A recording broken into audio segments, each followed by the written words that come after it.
Well, welcome to the Startup Espresso. I'm Hall T. Martin, the host of the show, where we talk about raising funding for your startup and the time it takes to have an espresso. I hope you enjoy this episode. Hello, this is Hall T. Martin with the Startup Funding Espresso, your daily shot of startup funding and investing. Salary-based funding makes a startup investment and pays back the investor at the rate of compensation the founders take.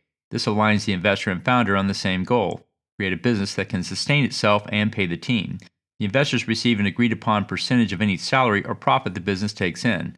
In salary-based funding, the investors receive payback until they reach a predetermined payback amount. This is different from revenue-based funding, which is a debt instrument that pays out based on a percentage of top-line revenue.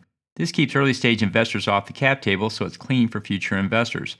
The investor can choose to take their payback in cash, or they could convert to equity later. This is a good way to run an initial raise when it's not clear if additional funding will be required. Thank you for joining us for the Startup Funding Espresso, where we help startups and investors connect for funding. Let's go start up something today.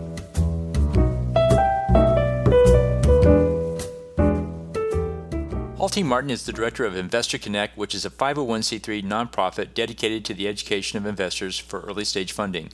All opinions expressed by Hall and podcast guests are solely their own opinions and do not reflect the opinion of Investor Connect.